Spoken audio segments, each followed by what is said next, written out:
I know we've got a few minutes before we start, and you should now be able to hear me over the relaxing music of Zorp's Emporium. I want to know right now, while we've got these 3 minutes left of setup, what mods you're looking forward to seeing most. Shout them out in chat. Give me some spam.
Congratulations, Cyberhands mod.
Ladies and gentlemen, boys and girls, people of all shapes, colors, and mod design, hello and welcome back to the final finale. Yes, that's it. We are back here with ModCon 5, and it is the final show, Show 5.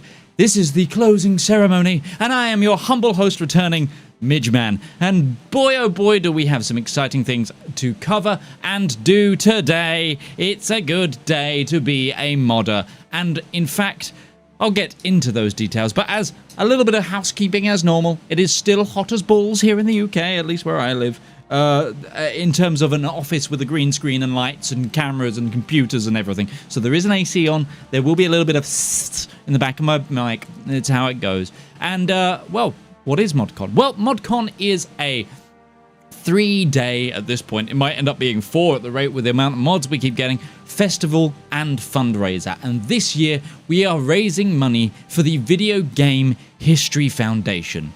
Even though video games are a quite new art form, many of them have already been lost. The Video Game History Foundation aims to keep video games from disappearing. The Foundation collects and preserves old video games, magazines, and other media related to video games. As a non-profit organization, the Video Game History Foundation uses donations to finance and research libraries, source code preservation, public education related to video games, a media asset archive, collections, restoration, and then advocacy. A physical library features art, books, magazines, both in English and in foreign languages, dating all the way back to the late 70s.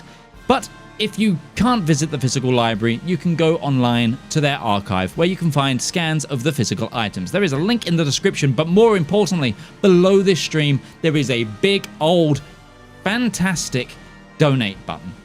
And there, if you would love to do so, continue to give to this wonderful charity and be a part of this growing donation campaign. I have to break it to you, everybody. Currently, I'm on the hook to be having to walk the plank or be executed. We haven't decided which. Right now, I don't want that to happen. I need to at least match the other guy's performance with 2 streams combined. Otherwise, frankly, not a good look on me. Either way. Do we have any other things to note? Oh, of course we do. You know what? Watching these broadcasts, it's not just a please give us your money endeavor. There is also so many things other than the mods, other than the charity. We're giving away keys. Yes, thank you so much to Paradox Interactive for giving us some keys to give away across this weekend. One of which today, or many of which today, I believe we're going to be giving away 4 CK3 Volume 5 keys. There'll be a Google form which you need to fill in. I will then make sure that gets pinned. There's so many moderators in chat, they'll help you through it. And then we'll do a draw, one before today's mod jam and one before after the end. And talking about things, let's talk about the schedule. And also, before I do that, CyberHandsMod, thank you for donating 88 USD to the charity. You are awesome. Thank you so much. Right, schedule. Let's go to the schedule. Yes, we are currently in the intro, and I do promise I'll stop yapping, but today we're going to be covering so many things. Rice, Bayha, Eclipse, which is Eclipse Crown, the Winter Kings, Hegemonia. Thank you for putting the accent over that, Hegemonia. We have All Under Heaven Plus. We then have the Mod Jam today, where I'm going to be live playing something that mod creators have made up for me to play. We then have Understanding Elegance, The Beautiful Game, After the End, and After the End Southernland, and then we have After the End with a live interview. And we do have some more donations coming in, so let me just drag me across. Yes, we have Lord R. Thank you for donating some more. CHF? What is CHF? What currency is that? I'm not sure what currency that is, but thank you. And also thank you to St. Jericho for donating $20. Thank you so much. You guys are supporting awesome mods. And yes, also a reminder, if you guys say anything fun, cool, there's a good chance that you'll end up on the Jumbotron. Yes, indeed, you are on screen. Look at you go. You're on screen. Hey, you are on screen, Cyber. So yes, it's a cool. Oh, it's a Swiss franc. Oh. You got that Leclerc money. Okay, I see how it is. Anyway, without further ado, I think we get this final event of ModCon going. And what better way to start off than exploring diverse peoples and cultures in 45 flavor packs spread across the medieval world.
Good morning, I'm Cybrix Khan, creator of the Viet and Rice mods. Since last ModCon, I'm proud to have worked on several great updates for Rice, like the Nubian flavor pack and the official update to All Under Heaven. If you're watching this live at ModCon, you likely just saw the reveal trailer for Rice's final flavor pack for 2026, the Jats and Semitia, between India and Iran, planned for release with the By God Alone DLC in September. In today's video, we'll preview this new content and talk about Rice's future. Keep in mind that everything in this video is a work in progress with missing art and text. Some things just won't work. Now, let's get started.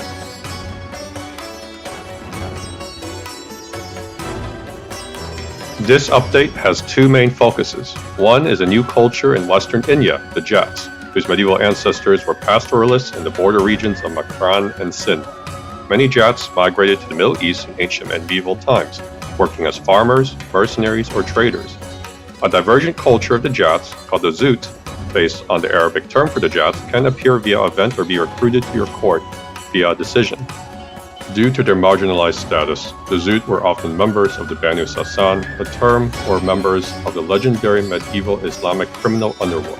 A new Banu Sasan trait can be gained in-game with decision if you're in the Middle East and meet certain conditions, like having the gallows bait trait or being certain cultures, like the Zoot. Lastly, many Rice players have asked for this over the years, and I'm happy to say I'll add a Romani culture as well, as the Zoot may be connected to them.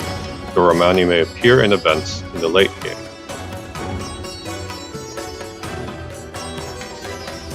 The second focus of this update is the Samitia school of Buddhism, once dominant in Western India. A core teaching of Buddhism is the idea that there is no eternal self or eternal soul, but several schools known collectively as the Pudgalavada, including the Samitia, taught that while there was no eternal self, there was a person, or Pudgala, that carried the burdens of karma until one reached enlightenment. Considered heretical by all other schools of Buddhism, the Samitia declined in the medieval period, as many of its adherents converted to Islam or Hinduism. The Samitia present a unique scenario in 867 with new playable characters in Sindh and Makran and a rework of Rice's existing Buddhist content. Those of you who have followed Rice's development know that I don't touch vanilla code to maximize compatibility with other mods. Yet modders cannot add new faiths to existing vanilla religions without changing vanilla code. So how can I add the Samitia without touching vanilla? To work around this, I'm releasing a new mini-mod, Cybrix Khan's relatively ancient Buddhist schools, or crafts. It's available now for download on Steam. Yes, right now. This mini-mod adds a few old Buddhist faiths to the early start dates, like the Samitia, some of which I've adapted from the Dharma Chakra mod and my previous work with the Fallen Eagle mod, thanks to research and help from a retired modder, Soraya. The mod is compatible with Rice, and Rice's future content for the Samitia will be enhanced if you're playing with this mini-mod. That's all for our preview of Rice's 45th flavor pack and official update to By God Alone. Thank you all who are still watching this far. Before we end this video, I want to talk about Rice's future, why this is a small update, and also get a little personal with you all. As some of you know, I'll become a dad at the end of this year. Though many modders have successfully balanced raising a child with their hobbies, and I still intend to maintain my mods, my family will take precedence over everything else. While I should be able to update Rice to By God Alone, it will be many months before I can update to Silk and Silver. If I have time next year, I do have ideas for future updates. This list isn't exhaustive, but a few topics I'm most interested in exploring are Jeju Island near Korea, the city of Nara in Japan, the Ainu, several Chinese cities, Albania, Dalmatia, the Alps, Hinduism and Jainism, North Africa, the Swahili coast, and of course, as an ethnic Vietnamese, Vietnam. Modding Crusader Kings has been a great joy for me these past 14 years. I hope to carry this love of history with me even as I move into a new phase of my life. And who knows, maybe my kid will learn to love history too. Thank you all again for your support over these many years, and let's hope there will be many more. Have a great day and enjoy the rest of ModCon.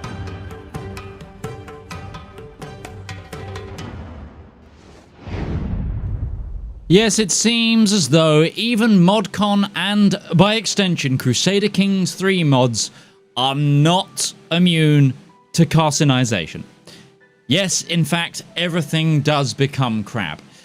Now, if you don't know what that was, or if you want me to quickly round it out, that was Rice. And that is Rice's 45th flavor pack, and one final one for 2026. And possibly a while longer. I think rather than going through everything again, because I think that was a great description of everything, I would like everybody in chat to just congratulate CyberX Khan on their coming child, and that, wish them well.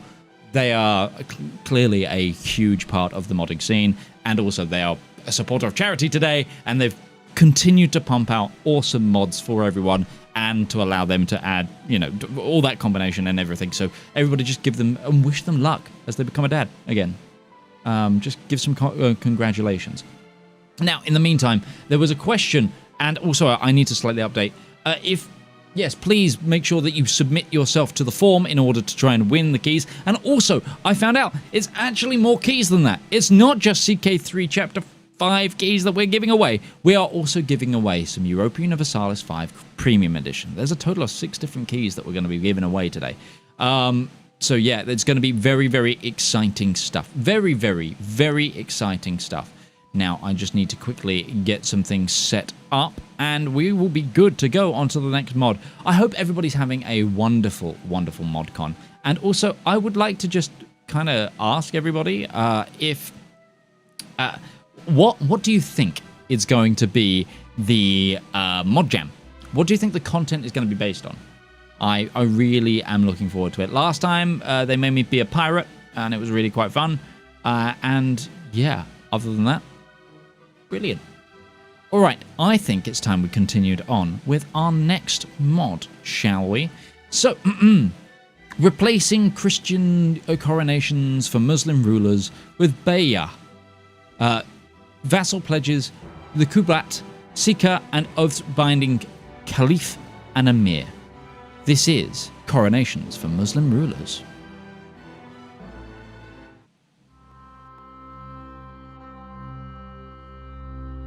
They are coming to see me. From every corner of the realm, the viziers, the qadis, the ulama, the emirs. They have ridden weeks, they have crossed deserts and rivers to stand in my courtyard. And one by one, they will line up to offer their allegiance. Hand in hand, our old bargain, the Bayah. Some pledge gladly, some pledge with trembling hands, some demand conditions before they bow, and some refuse.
Yes, that is Bayah, Coronations, a Coronations mod that gives Muslim rulers in CK3 an Islamic alternative to the Coronations DLC ceremony. I also want to quickly say that, again, this is your note that I can't pronounce things for shit, and I am so sorry to the Arabic tongue. It's a beautiful language.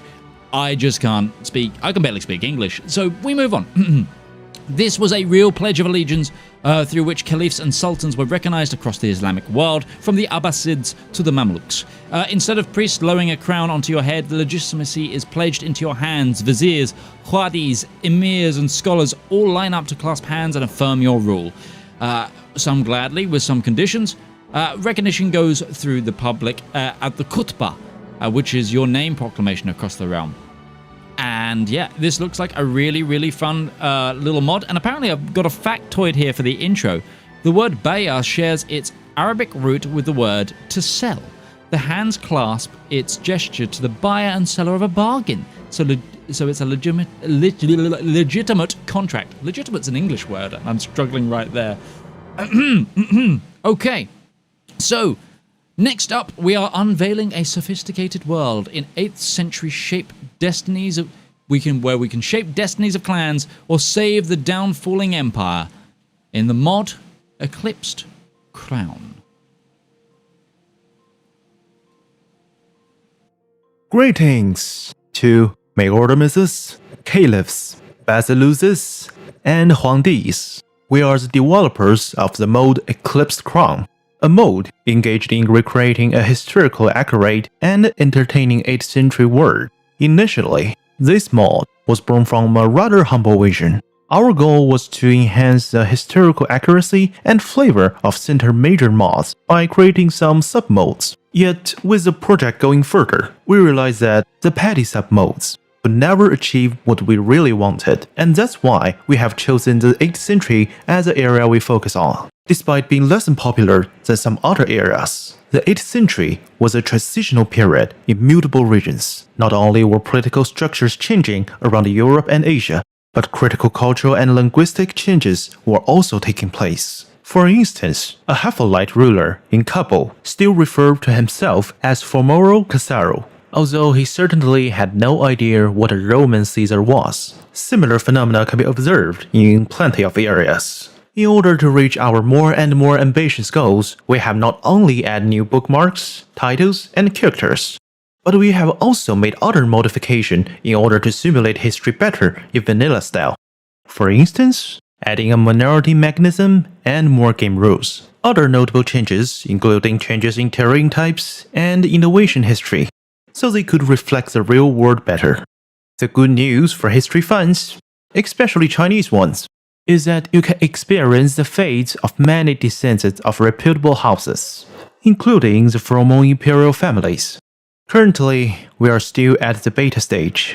The 724 AD bookmark is nearly finished, while the 756 AD and 783 AD bookmarks will be added at a certain point. More flavors and situations, for example, Iconoclasm, Mayordomises, Finna, and the Anlushan Rebellion, will also be added to the mod. Whew. There are far more features than what this video could fully introduce. Gladly invite you all to give it a try and share your experience with us, with your friends, and with all the other players. See you in 724 AD.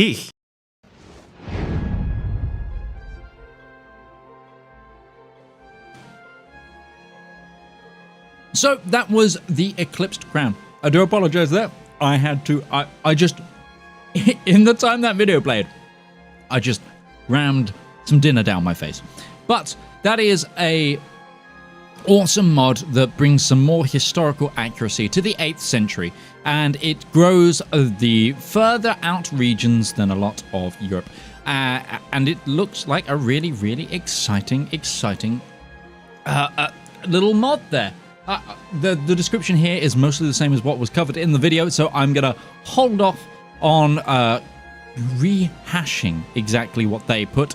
And I think it's time we now went on to our 4th mod of the evening. I am running fast, I think, possibly. Am I running fast? I might be running fast. Like yesterday I ran really slow. And the ModCon team were just like, "Oh, Midge, you're kind of running us rampant. Today might be a slight difference. But I don't think I'm going to slow us down. Because today we're going to be forging new kingdoms and reunite a fractured Britannia in a total conversion covering post-Roman Western Europe, mapped out an expansive, granular detail.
Yes, yes, yes.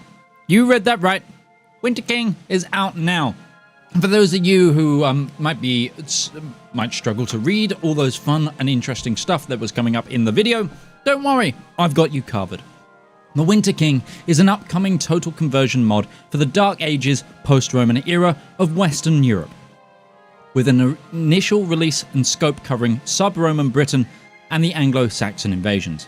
It's partly based on the Warlord Chronicles trilogy by Bernard Cornwell, and a historical take of the Arthurian legends, and is a port of the CK2 mod. Features will include a main campaign scenario starting in 479 AD focused on the barbarian invasions of the former Roman imperial lands in Britain, At the start, the Anglo-Saxon kingdoms of East Anglia and Sussex are well established in the southeast, while some Irish raiders have settled in on the west coast. But the rest of Britannia is ruled by a patchwork fragment of Britain, and Romano-British kingdoms. The mod's timeframe extends to 962, so is meant to cover the Viking era as well, though will not be represented in the initial release. A completely new map that is significantly more zoomed in than vanilla is customized to fit the era with comprehensive and era-appropriate dynamic names. Everything is approximately scaled down by one tier, so that counties are about the size of vanilla baronies, duchies the size of counties, and so on. Dynamic culture-based titles and de jure configurations, for instances, as the Anglo-Saxons expand, they will sweep away the old Brythonic titles and replace them with a new set of formable duchies and kingdoms. So e.g. Demonio and Powys will eventually be replaced by Wessex and Mercia. Similarly, the Britons can attempt to restore old fallen kingdoms in the east, while the Romans, well, they'll have their own possible configurations as well. An advent of the Saxon struggles covered in the Anglo-Saxon invasion of Britain and its eventual reunification under Anglo-Saxon or Briton rule will dedicate the mechanics of unification under a Brythonic High Kingdom or Anglo-Saxon Bretwald. Many other custom events and storylines, including Anglo-Saxon invasions, Roman restoration events, and Crisis of the 6th Century narratives from the books and more, are also featured. Overall, the mod's setting of late antiquity sits at the intersection of emerging medieval world and the disappearing but not quite gone world of classical antiquity. The older order centered around the Roman Empire has collapsed, but a new one has not yet emerged, with the economic decline and political fragmentation everywhere between post-Roman warlords and barbarian kingdoms still trying to figure out their place, both politically and culturally, in this uncertain world. And yeah, this is going to be Winter King. I am very excited for this. I am someone who is very, very excited by Arthurian legend and Arthurian lore. I also was one of the many people, I think, of a certain age group that the Clive Owen Roman King Arthur film had a huge effect on in their life. I don't know how many people remember that film, like early 2000s. Either way, I'm very, very excited for this. I think a lot of people in chat are. And yes, this is a new way to experience Britannia. You can play as barbarians, Anglo-Saxons, Britons, old Roman provinces, and more. And it will eventually entail, hopefully, all of Western Europe and encompass the whole Celtic, Latin, and Germanic worlds. What an awesome mod. And oh, yes, okay, sorry, I was just double checking. I saw I had a message and I was like, oh, is Midge King Arthur? Am I King Arthur? Well, no, Walter Tart has thrown a cinema at me, so the jury's still out.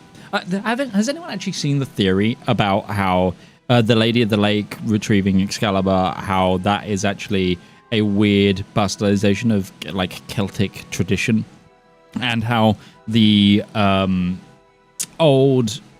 basically in Britain for a very, very long time, iron was bog iron and therefore came from water, and one of the Celtic gods of smithery was Bridget, I believe, who is obviously female, so Lady Lake, bog iron, used to make swords. It would make sense that the Lady of the Lake, rather than some elven wizardy lady to give you a magic sword, is just a jacked out druidess of Bridget, who is also a smith and made a sword as well. There you are. That's a fun one. I don't know how many people saw that, but yeah, this is a mod that I will personally very much be checking out, and I am very, very excited for. Do a quick reminder, everybody, there is a ongoing giveaway ready. Also, if one of the mods could repost that link, I will make sure it gets pinned in chat. And yeah, I'll quickly make sure that we are currently set up for the next mod. Yes, we are. Yes, we are indeed. Yes, and this is... have you ever dreamed of emulating the greatest heroes and leaders of antiquity? Begin your own ancient odyssey? Well, it's time for Hegemonia. Sing, O Muse, but sing not of the rage of Achilles, or the cunning of Odysseus. There are new songs to be sung.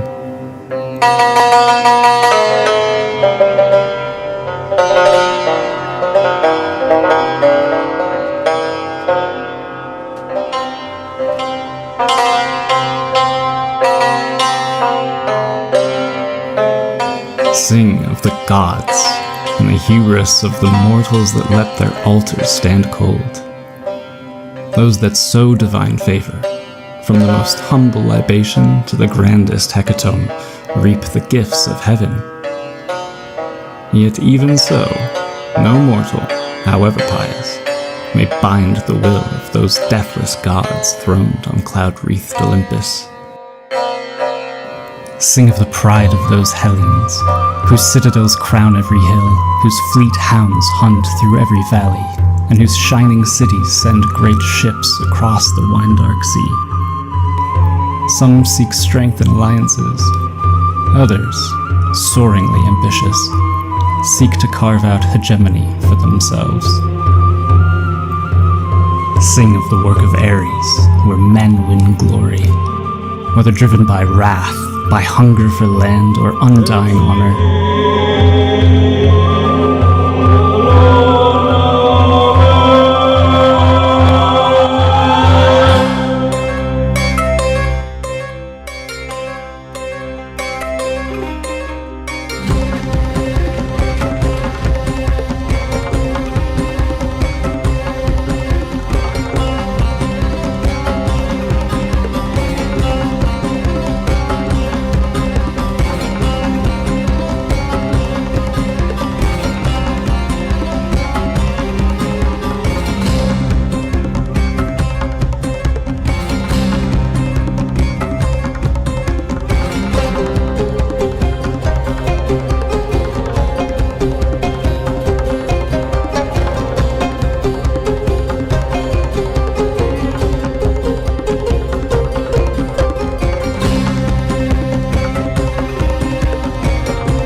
Sing of this land of gods and legends, of shades of heroic pasts and echoes of glories still to come.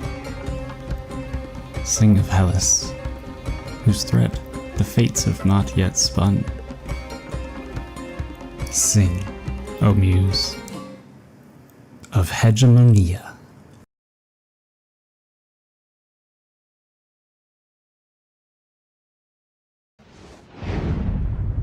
Well, that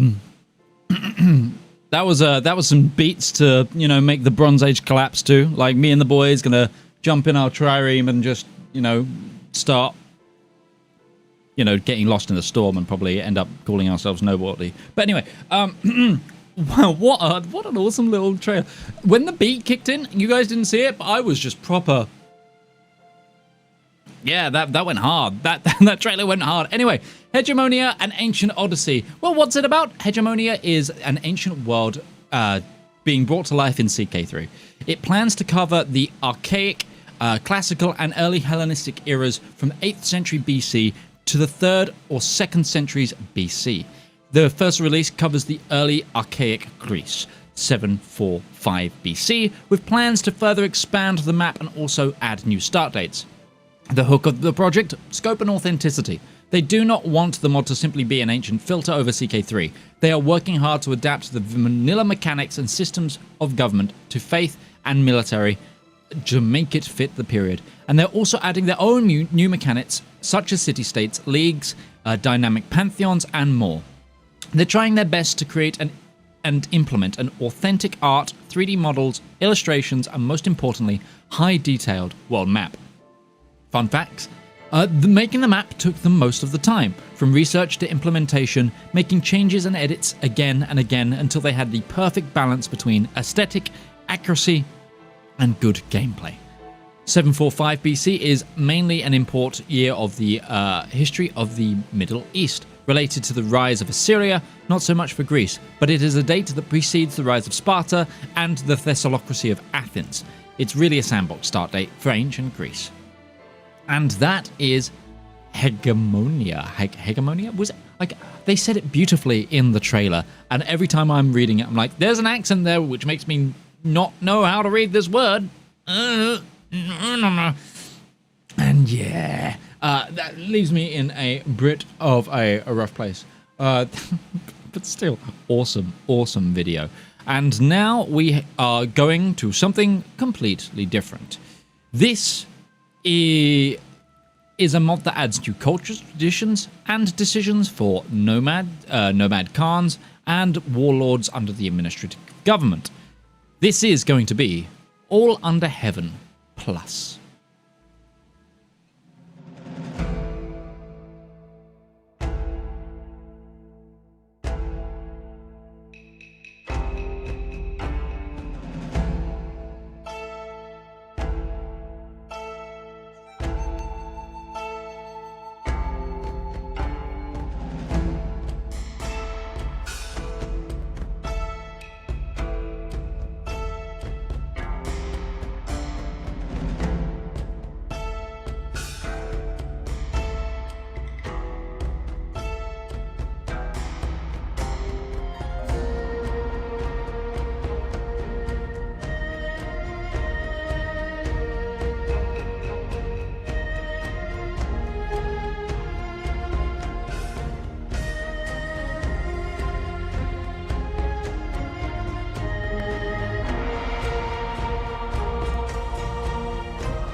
God, that trailer had such an abrupt end. I wasn't ready. I wasn't ready. Anyway, oh dear Lord, that was All Under Heaven Plus. This mod is a mod for CK3 that it creates a better experience for Asia by creating additions to the All Under Heaven DLC, as well as reworking characters and adding more stuff to that part of the world. It includes minor flavor, but which cannot also which cannot be totally shown in the trailer and is up for you to explore. As many of the people in chat have already shared, All Under Heaven Plus is available on Steam. Now, as part of the workshop. Anyway, we've got to now do a giveaway. Yes, you'd stop. Sorry, I just saw the... I've been trying to catch that dragon for ages. Keeps burning down my farmlands. Anyway, it's time we do a giveaway. And for this, I need to roll a different track of music. This needs to be the one and only Zorp's Emporium. And we're just going to keep looping this music until we get the wheel. Everybody, I need your wheels in chat, and we'll be bringing back the wheel. So as soon as I see a certain amount of wheels in chat, that's when I'll bring the giveaway out, but only after I've got a certain number in mind, and we're going to see until we get a certain number of wheels in chat. For the meantime, though, please remember, this is a charity stream as well as a mod convention. Yes, we are raising money, and yes, you will be here supporting a wonderful charity. What charity? Well, it is none other than the Video Game History Foundation. It is a fantastic charity that's working to keep our media from being lost. You know, one day, especially in a world where digital copies are becoming more and more prevalent, the hard disk is going, and we are having our access restricted to games, it is a really important charity, and they're a non-profit, and they're keeping your games alive. Okay, we've got to my number of wheels. It is time to bring on the wheel! Yes, bring it, my little dragon. Yes, it is time to spin the wheel and see who is going to be winning one of the following keys. We are going to be giving away 3 keys. I'm not sure which keys they're going to be. It's just 3 from either the CK3 Chapter 5 DLC keys or the EU5 Premium Edition. And the first key is going to none other than...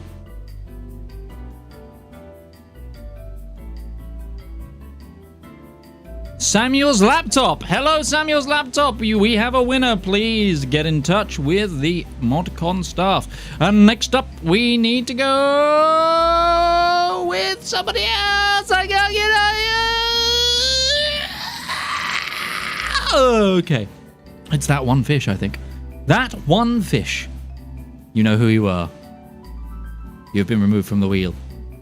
We got one more key to pull, and you know what, guys? Remember, if this isn't you, well, don't worry. There is another giveaway later in the stream, but this is the halfway point. And here we go, the second to last wheel section of ModCon 5. With the final draw of this second to last wheel spin, and we have none other than...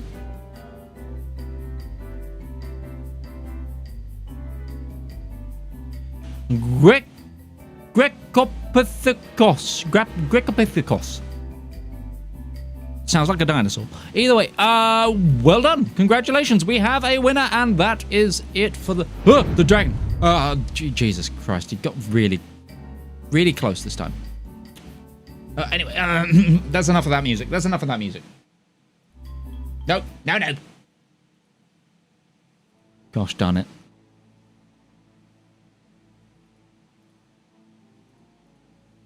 Anyway, we have some fantastic donations coming in. Because again, this is charity.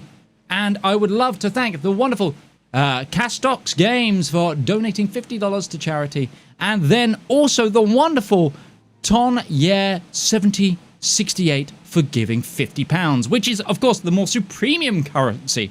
But also both of you, fantastic. Thank you so much for donating to charity, donating to a really good cause.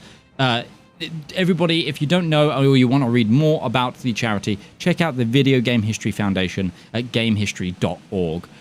Anyway, the name is Greek, that's why. Yeah, no, I know, but it is what it is. Anyway, ModCon team, you'll get in touch with the giveaway winners in a moment. So, now is... Oh, I see why we did a giveaway now. Because, what time is it? Yes, it is the CK3 Mod Jam. A handful of CK3 modders had 3 days this entire ModCon to come up with something cool. Last time they made me a pirate, and I had to spend a good hour reading in a pirate voice.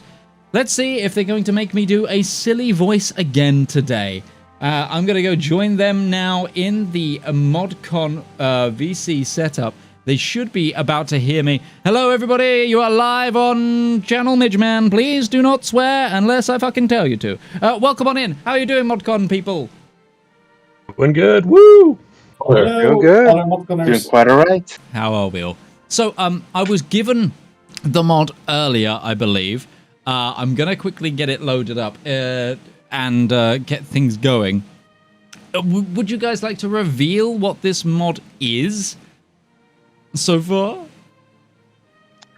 Yeah. First, I got a question for you, Mitch. Oh, God. How are you feeling this weekend? How am I feeling? Just in general, in life? Like, what I feel like I'm going to end up walking the plank in terms of donations. If that's about how I'm feeling right now. Other than that, I'm pretty good. I'm very inspired by ModCon. As always, I left last year going, damn, I want to make a mod, and then realized I can't code. And then it fell to the side, and I started writing a book instead. And now I'm doing ModCon again. I'm like, damn, I want to make a mod. So I need to try and find a way to coax some modders out to make a mod for me. And yeah, I don't know. You're all modders. What's the way to like coax people out? Do modders like cheese or something? Like what's the good way to do it?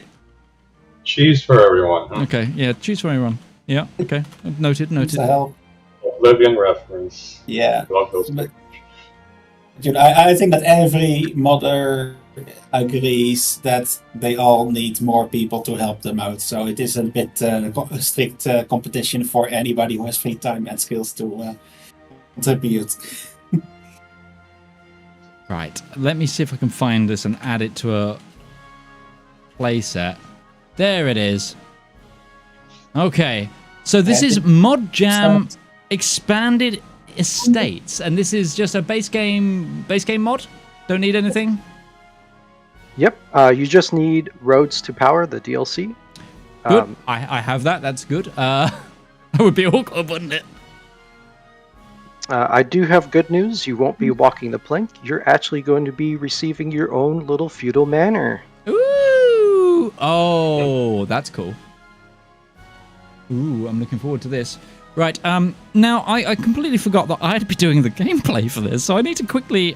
would you, fantastic modders, one, just go down the list, introduce who you are and what you've done for this mod, and two, just keep everybody entertained, because one, my camera went off, and two, I don't have a display capture for this yet, so give me a moment. I suppose we can go alphabetically. Hello everyone, I'm Char or Charlatan. I am a 3D modeler for Dragon Age Tales of War, and for this ModJam project I did custom 3D assets on map models. Ooh. That's on the release, by the way. Okay, my turn. Hello everyone, I'm Cybrix Khan. I'm the creator of Viet and Rice mods, which a few of you might have seen a couple videos for. So for this mod jam, I contributed some events and basic decisions that you can access with some of the buildings from the estate. I'll go next. Hey, y'all. I'm East Pointed. I work on the Elf Destiny mod. I contributed a bunch of... Yeah. A lot of scripting. I added a bunch of new buildings. And a handful of events for some buildings, and helped wire it all up, so that was my role.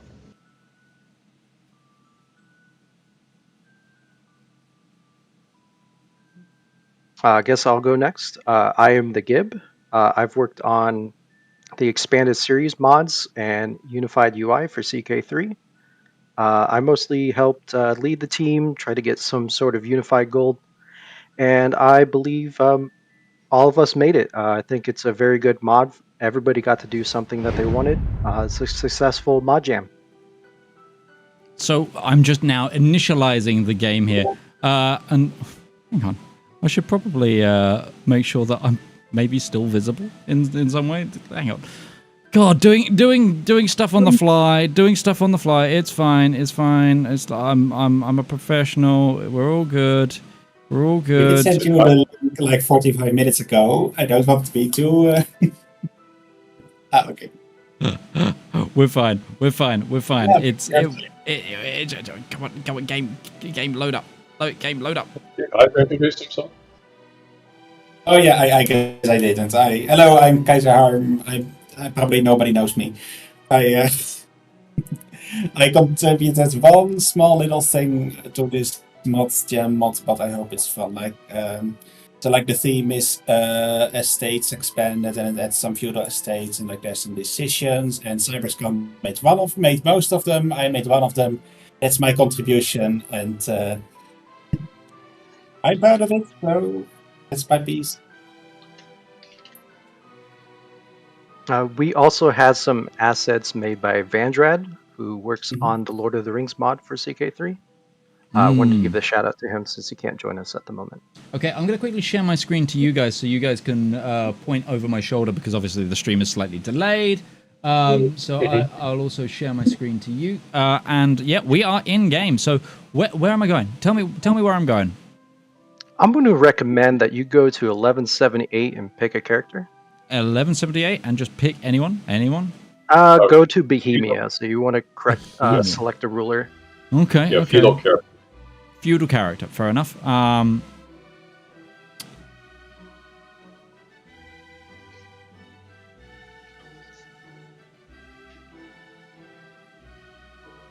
God, The loading screens. loading screens. Yeah, I don't have any more speed mods or anything on. I mean, I love them. Like, I will gladly look at them for longer. We've got a ModCon to run though. So okay, and just in case, I'm also in debug mode. So right. Anyone in Bohemia, or should I go specifically the Duke? The Duke is fine. Okay. I just find it easy to load in. Oh, maybe not though. He's craven and greedy. Okay, that's fine. Yeah, it makes sense. He's going to build his own estate after all. Right. We are in game. All right, so the easiest way to access the new content, it's actually a decision. Okay, it's a decision. So if I go over to the decisions menu, establish a family seat. Correct. A lord holds many lands, but a house needs one place that is truly its own. Walls that carry the family name. Halls where the dead are remembered and its children are raised. Let it be proclaimed that Prague and the lands around it are set aside for the princely seat. Fair enough. Let the household be gathered. So, ooh. There is one more thing if you want to see everything. Okay. You're going to need to save the game and reload into it. Right, okay. What, fully to desktop and back? What? No, you can just save the game and then load into that save. Right, okay. Load into this save. A little bit of jank in our mod, but okay. should work.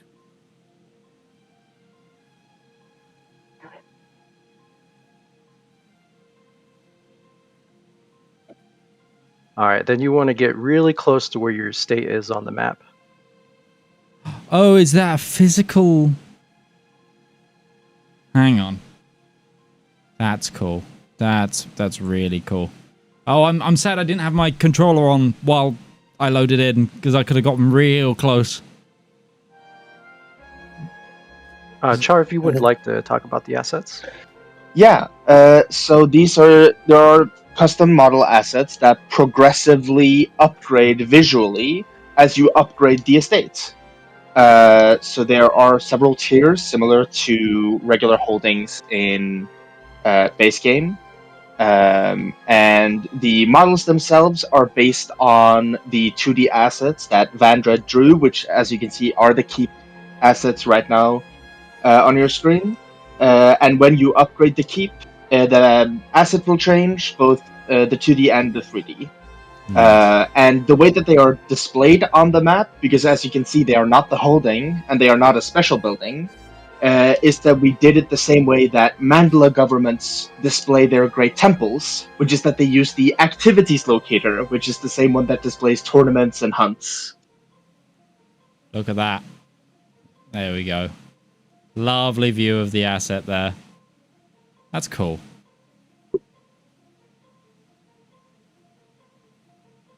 This is the first tier. Yep. This is the first tier, and there are 2 more visually. Okay. At what level do they? Is it at 3 and 5 that the new visuals change? You can up 2 and 4.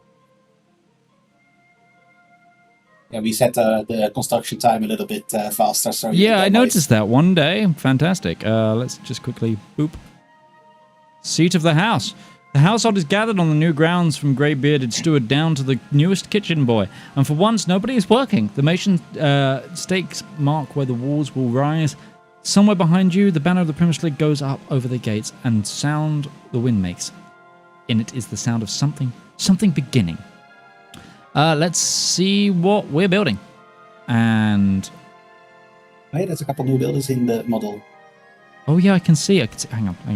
Again. What? I do believe you need to reload to update the asset again, because that is still the level 1 asset. It is. Okay. Okay. Before you do, there might be something cool that you could do that also needs a reload. Sure. Open up the state in the bottom right. There's a new building slot. Yes. You want to build the walls that's near the bottom. Walls. Curtain wall. Perfect. Go ahead and let that finish, and then you can Perfect. That has now completed.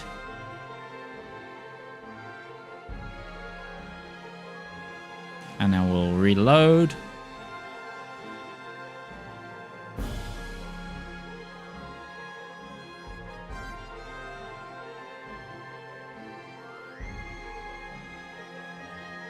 I'm so glad you guys don't have me doing a silly voice again this time. Oh, wow, look at that. It's a wall. Proper little Moat and Bailey castle. There you can see the level 2 asset, and it matches the in-game estate 2D asset as well. That's fantastic. That's really cool. And now there's walls if you look all around the 2D image. Like it's surrounding the whole plot. Brilliant. Oh yeah, look, I can see. Yeah, down around the entire manor image. That's cool. That's really cool. If you would like to check out some of the unique buildings, you can upgrade your keep one more time. Yep. And the buildings I recommend to finish is the tournament grounds, kitchen. Let me think here. The deer ward, and either the dove coat or the cellar cells. I would. Okay. Go away, Emperor. I've not got time for you. I'm doing home improvements. Yeah, exactly. This is really just a mod to really find a place to relax, because earlier all the feudal lords were basically homeless. Like everybody got a manor, Byzantines got a manor, Chinese got a manor. Meanwhile, all the feudals are unhoused. We are doing this also a secondary charity for. And fun fact, if the walls look familiar, they're from the admin estate. They just kind of got repurposed and recolored, reskinned. You love reusing.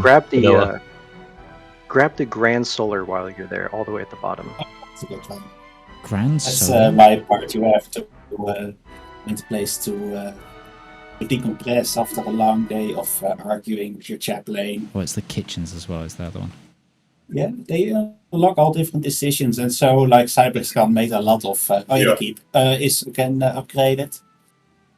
Yeah. So some of the buildings will unlock like these very simple decisions that give you like different bonuses or occasionally malices depending on what happens in game. Yeah, you can now look at your decisions if you want. Nobody mentions the deer park. Anyway, yes, let's go into the decisions. Inspect the kitchens. Ooh. The new ones. My estate kitchen should always meet a high standard expected for a duke like myself. Today I've decided to surprise the kitchen staff with a routine inspection. Do they uphold the high standards I've set for them? Kitchen inspections, adequate results. Though my kitchen staff were surprised to see me, I found that nothing was out of the ordinary during the inspection. They have a good supply and variety of food, and the cooking equipment is clean and in good order.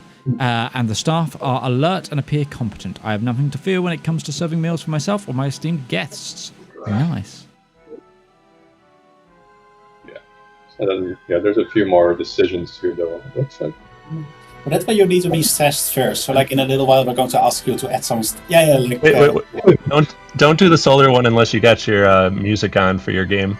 Oh, I don't. That's that also on. relevant. That one comes with a little tune. I never play with music on, so give me a moment.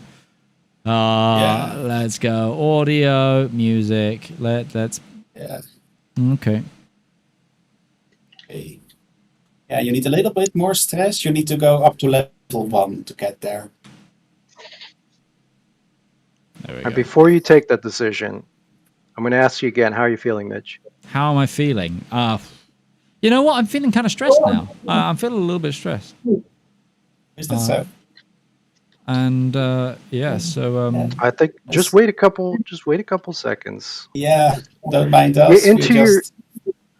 Get into your inner mind palace real quick.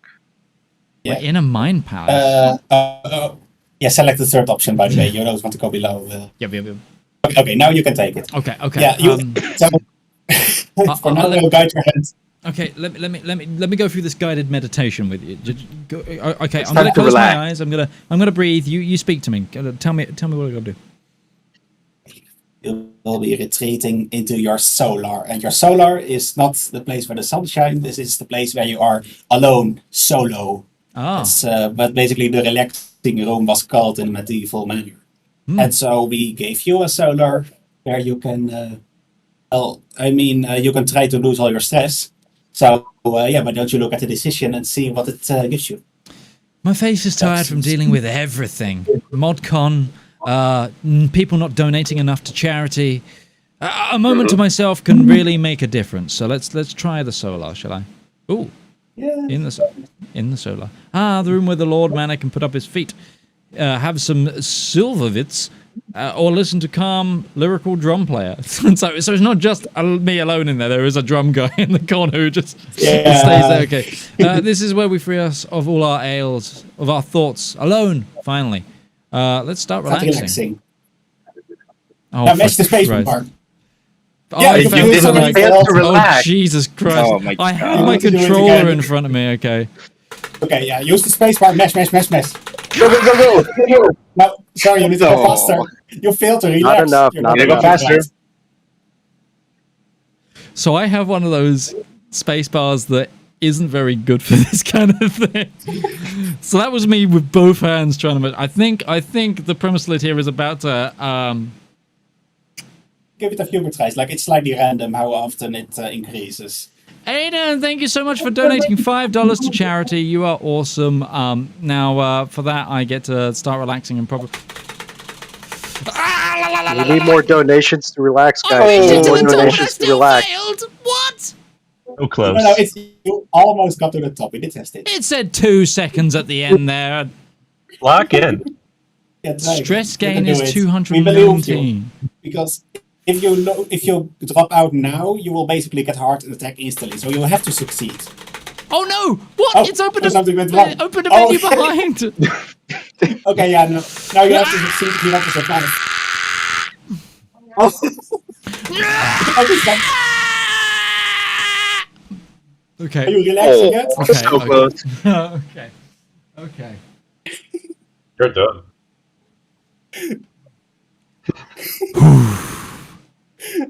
Some people said I made it too The hard. I did Gib, succeed. thank you so much for donating $100. That might help me relax. You feel so good. I got it on my 10th try. You got this. I believe in you, Midge. Yeah! Yes! Let's go. There we It go. required that $100 donation. That's exactly what happened there.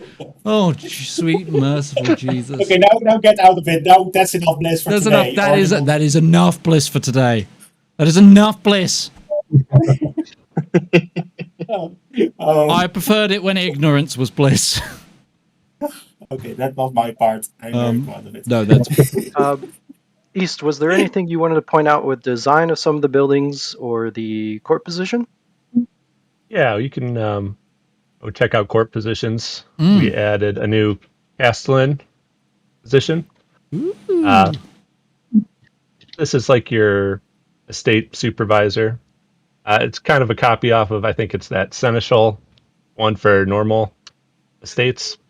It's got a few, I guess, court position tasks you can assign to them. But also, this person you'll see show up in a bunch of events. There's probably like 7 or 8 where they're integrated into the estate events that happen randomly, maybe once a year. So, oh wow, there's some very good income options here. One's build speed and a little bit of income. One is mostly income, and then secure the holding, natural dread. Interesting. Yeah, it gives you some defense against schemes too. So, someone's trying to murder you. Just doing my normal things. Who else have we got? Anyone else here yet that's new? I don't think so. No, that's the only new guy. I'll just like circle back and say, hey, whenever you build any of the new buildings that we added, you're going to get a random pool of events. So it's kind of worth experimenting and see what you get. Some of them are pretty useful. You can get secrets. You can, I don't know, a lot of hunting experience for the trait, all kinds of stuff. So brilliant. Oh gosh, there is a war against the tyranny going on. You are the traitor. Ignore. Trying to build a house here, everybody. Gosh. I will say, if you reload, you will get the final tier of the visual stage of the manor. Awesome. I will do that then. If you wanted to try any of the events as well, it is available in the decision under debug.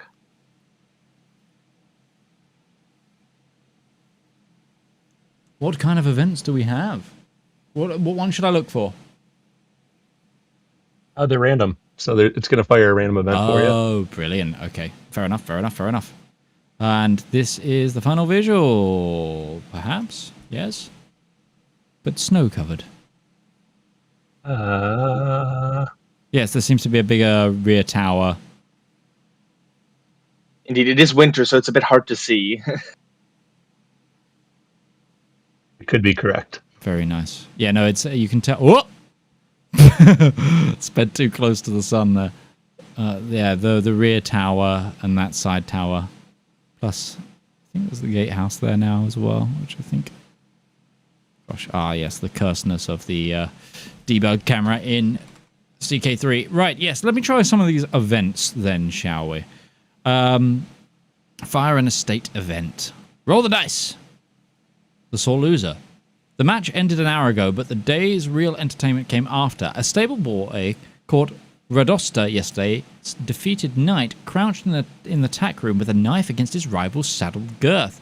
He offers no explanation, and the girth offers enough. Fire him and be done. Oh, this is just a random man?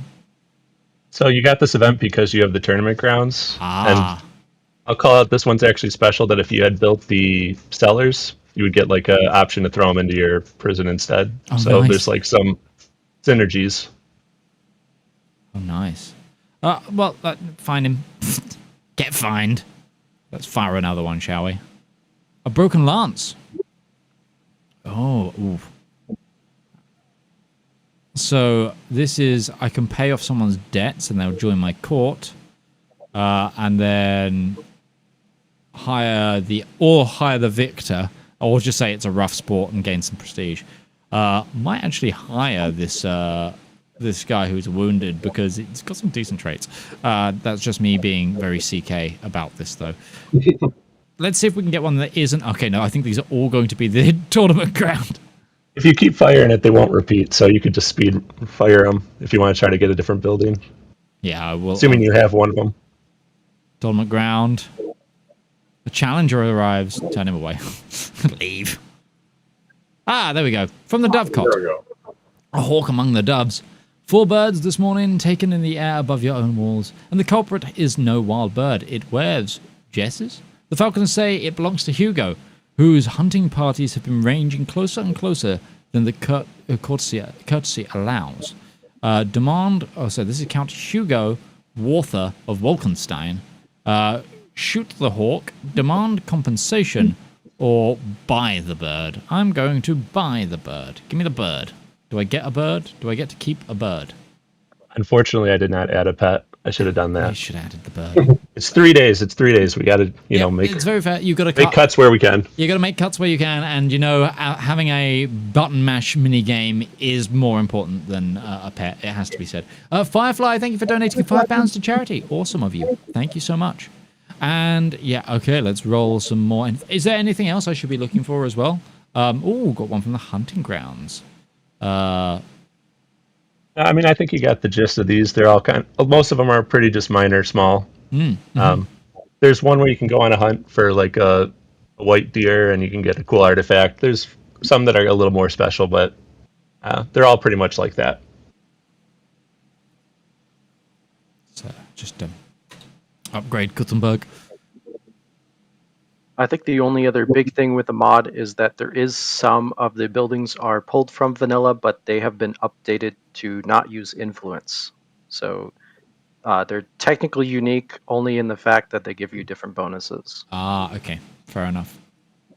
It's actually pretty funny because a lot of the mechanics for having a manor is also tied to having a noble family, and it is in turn tied to having an administrative government. So making estates for feudalism was not so much just adding stuff to them, but also giving them estates, but removing the parts of estates that relate to administrative government. So like there's a random UI part, you might become now a noble family.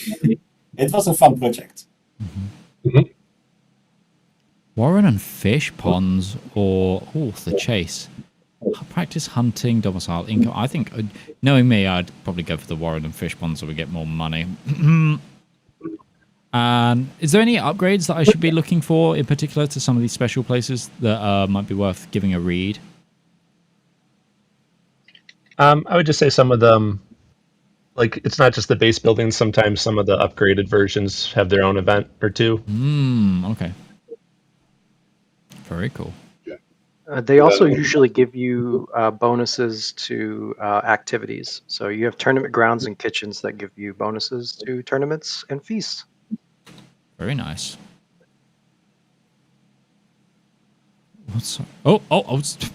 Someone just declared war on me. Give me a moment. Yes, man. Go away. Yes, man. I know that. Go away, Austria. Leave me alone.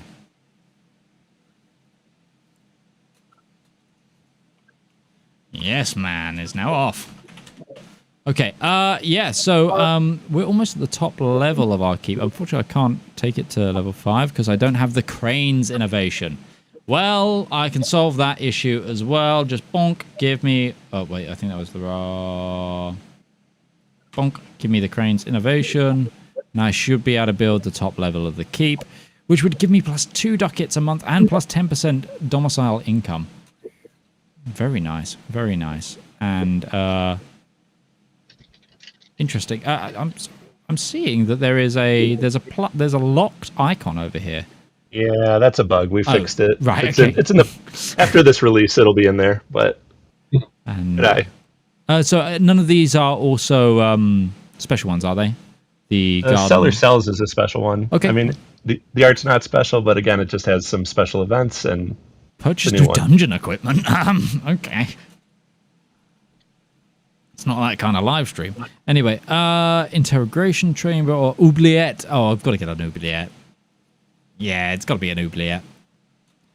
That feels right. And then my rookery. Do I make a master's loft or white doves? And the prison cells, if you actually have people in your prison, like sometimes events will like interact with them. It's just like more synergy.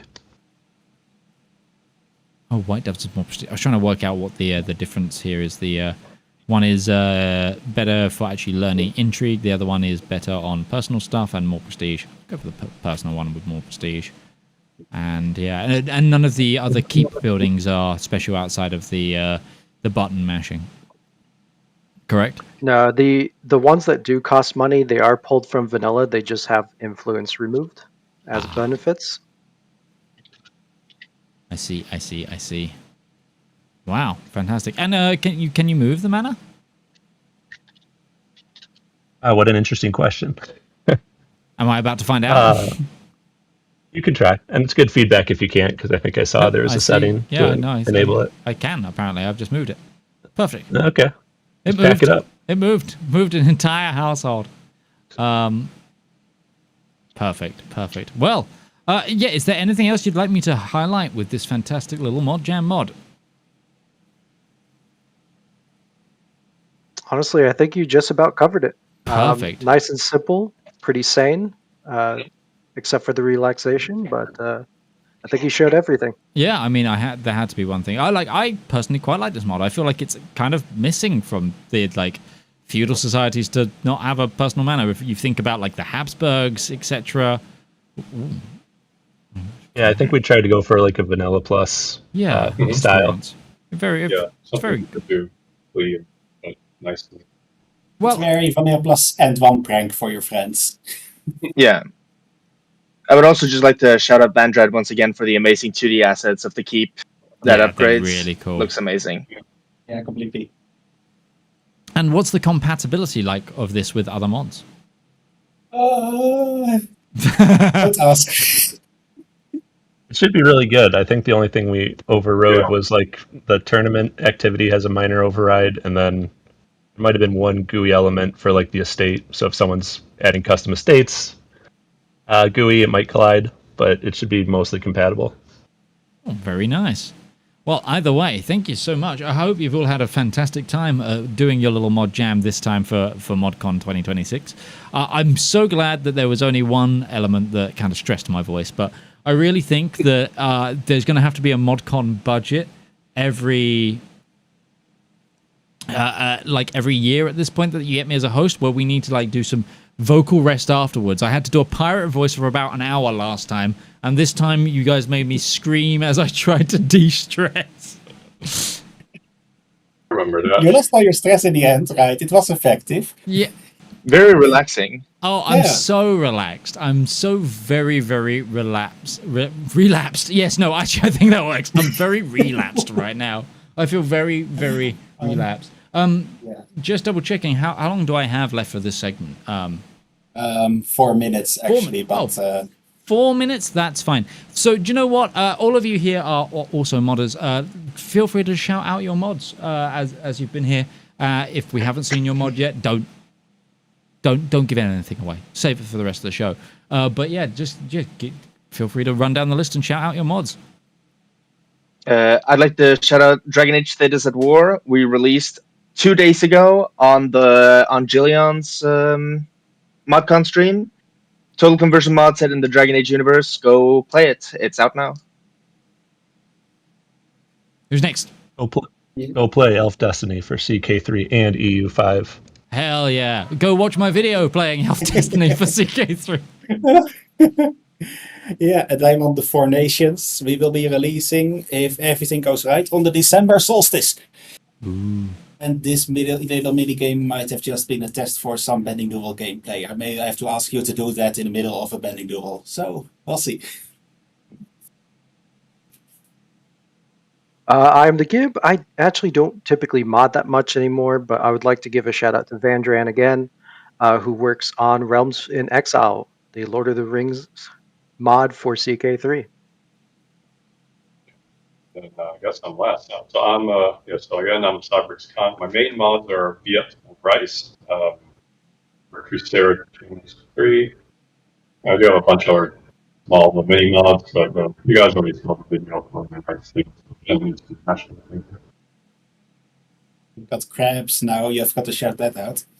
Oh yes, crabs. So the new mini mod for some good stuff that I do normally in basically I don't touch vanilla code. Yeah. All modding eventually becomes crabs. Well, thank you so much, mod jammers. And we're so close, apparently, to the $4,000 mark on the donations. So if you haven't given yet, it could be a good time here. It could be an awesome time. But thank you so much. I'm going to get back to the rest of this ModCon. And thank you so much. I will see you all next time. So, back to my webcam scene. I now need to rebuild my interview scene because I've slapped a game capture on it. But that was the ModCon Mod Jam mod, and I'm honestly, I feel like that's a mod that I would quite often use, and they've done such fantastic work for 3 days. I'm glad I didn't have to be a pirate again, but awesome work for everyone of those modders. Now, ladies and gentlemen, please remember there is still a giveaway to be had. We've still got one of those towards the end of the stream. But next up, we have another mod. We got mods to cover. We've still got some mods to showcase. We're not done yet. So let us move on to the wonderful, a refined visual overhaul for CK3, from rural paths to desert frontiers and quiet moments to war, all with a touch of elegance. Yes, this is actually something I haven't fully queued up yet. Oh, maybe I have. Have I been smart? Did I put it on the other one? Oh gosh, I did. I'm fantastic. I'm a professional. Let's watch yet another trailer.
Yes, indeed. That is understated elegance in graphics.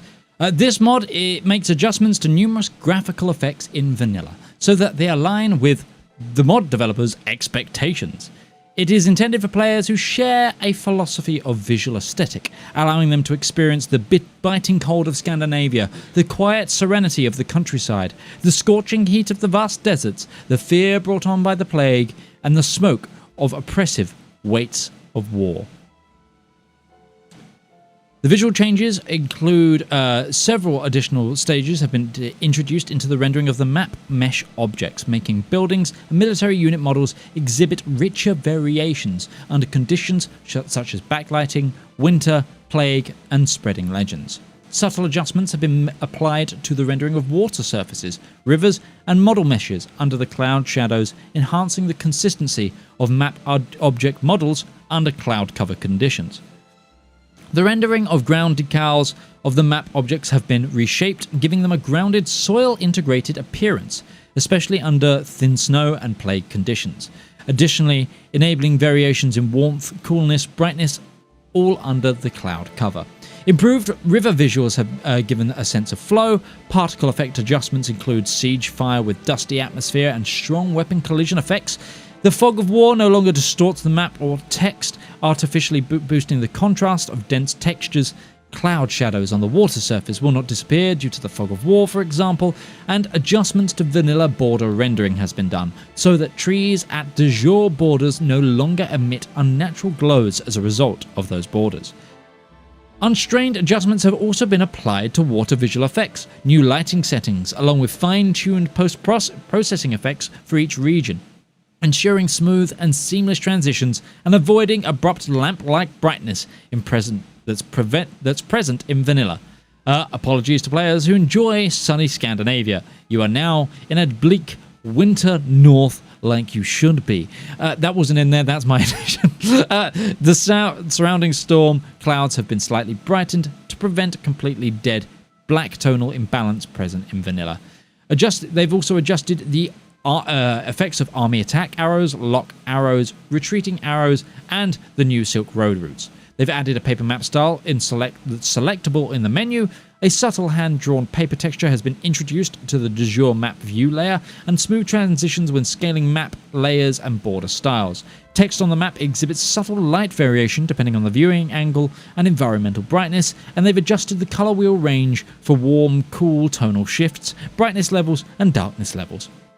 Oh my gosh, there's so much more. Adjusted vanilla de jure colors to match the mod. Additionally, given priority to certain kingdom titles has been adjusted. So, for example, when the AI holds both Brittany and France, it will prefer France and requires a new save to take effect. In countries where historical battles took place, a sword moral will be placed. Oh gosh, that's like Medieval Total War, the original, or Medieval Total War 2. Currently, the model only exists statically, but is planned to be procedurally generated and based on major battles, still being attempted. Extremely difficult if you can, and you're also if you're able to welcome this idea. Font adjustments include Latin, unknown. No, I believe that's Chinese, Cyrillic. Latin, Chinese, and Cyrillic fonts. Selected coat of arms for Pantom Scooter of the Roman Empire and made minor adjustments. User interface elements for confirm buttons and optical icons now use vivid yet cohesive colors. Certain trees along the Mediterranean coast now exhibit varied heights, and snow regions now feature actual snowfall. There we go. That, everybody, is the visual changes in understated elegance in graphics. Now, it is time for us to step aside, Royal Tournaments. The greatest competition on Earth has arrived. In the Middle Ages, the beautiful game introduces a fully playable, empire-driven football championship that unfolds every quarter, letting rulers compete for glory not only on the battlefield, but on the pitch. And it is time for that mod right now.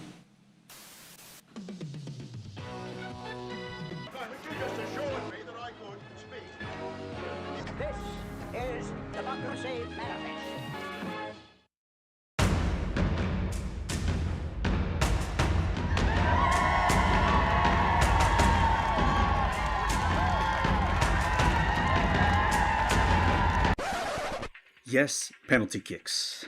I didn't have time to make a whole game, so we're just going to go with penalty kicks. The goalkeeper moves left, then right, like he has no idea what he's doing. We'll just have to wait and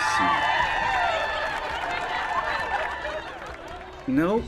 Nope, he didn't know what he was doing. He dove like he didn't know what he was doing, and the victor is celebrating. Let's see if he could make up for it on this go. Now the goalie is just kind of standing still. Maybe that's a... Nope, now he's moving. He's moving. And he's just as bad as the other guy. And I'm sure that other guy's liege is very happy. I don't know which way it's going to go. Is anybody going to miss? I may have just jinxed it. No, they're just bad. Wow.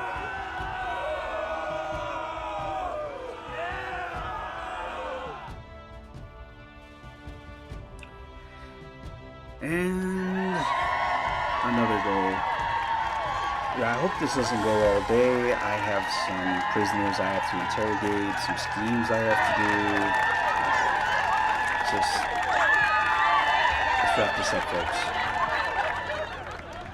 The kicker looks confident, way too confident. I understand why, but whoa! It's blocked. He blocked it. Amazing. That hardly ever happens.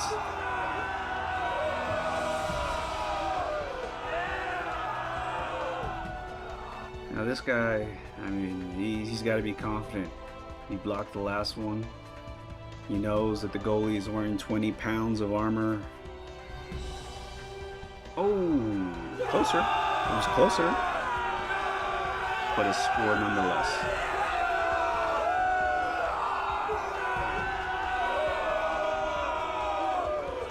I think the strategy of just kind of staying there. Well, what is that? A taunt? I think the strategy of just staying right in the middle is probably the best. But he's gonna move anyway, and yep, dives the wrong way. You know, if he would have just stayed put. Oh, when the kicker hits the silly. 7-year-olds in speed will be very happy about that.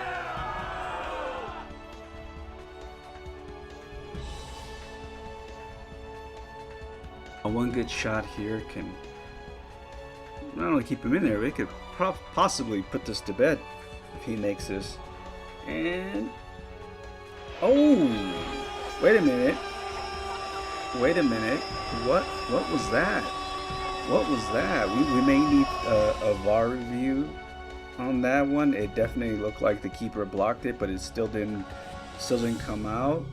No VAR review. No, it definitely wasn't a glitch, because that never happens. VAR has rules, so that's part of the beautiful game. No, I guess we're just gonna go play on.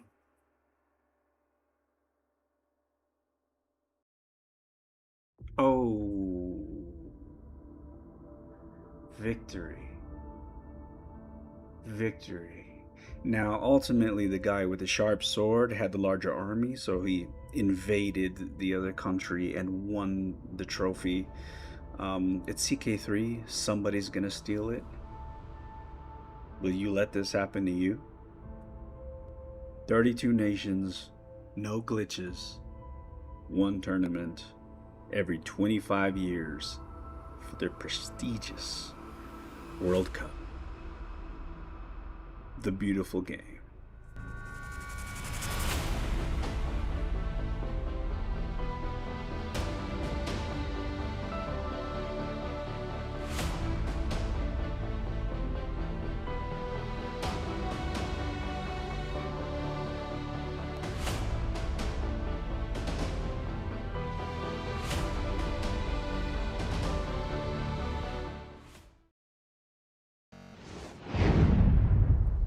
CK Sports. They've modded it in the game. Anyway, what a fantastic little mod. Oh my gosh. I never thought we'd see football in CK3, but yeah. The beautiful game. It's a beautiful game. What else needs to be said? Step aside, Royal Tournaments. This is another mod by Castox, and it basically puts a World Cup in CK3, penalty shootout style, every 25 years. Yeah, so, ladies and gentlemen, I have a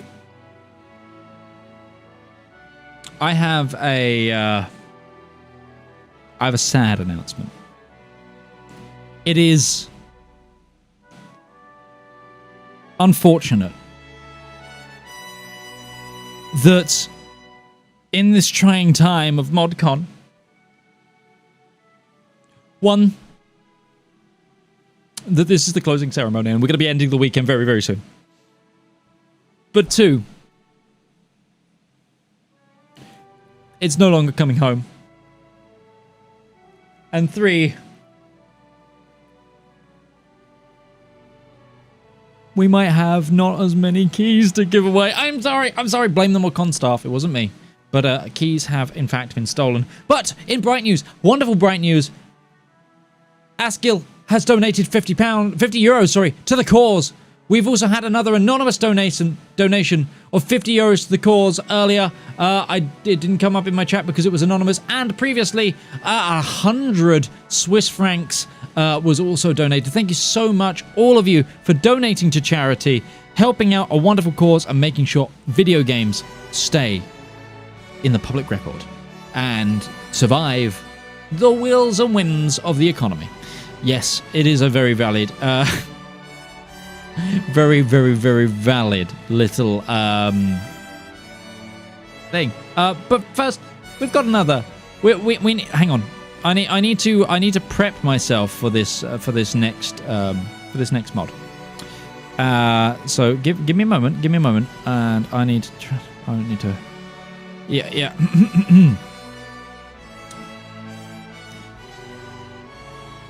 Inspired by a certain major mod after the end, the Southern Land goes down under. and is now featuring the lost realm of Aotearoa, New Zealand. It's time, ladies and gentlemen, for us to head down under, head to the Upside Down, and see some more of what happens after the end.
On the open road, on the open road, yeah. On the open road.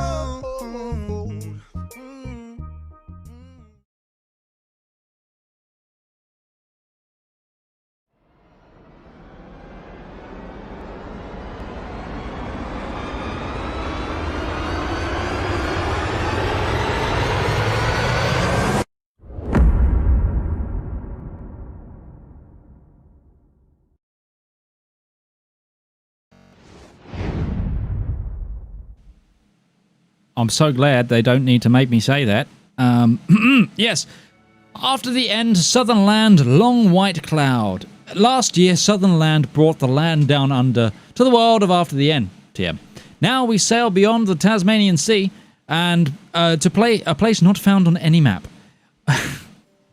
Yes, because maps exist without Zealandia. Or Aotearoa, the land of the Long White Cloud. The great effort has been taken to explore the unique culture and mythology of both the Maori and Kiwis alike, and not just make the whole thing a Lord of the Rings reference, even though they do enjoy those. Brand new content is in the works for New Zealand as well as Australia, as well as such decisions and activities and disasters, buildings and more. The Southern Land team would like to thank the After the End devs, the now official partners with the Southern Land.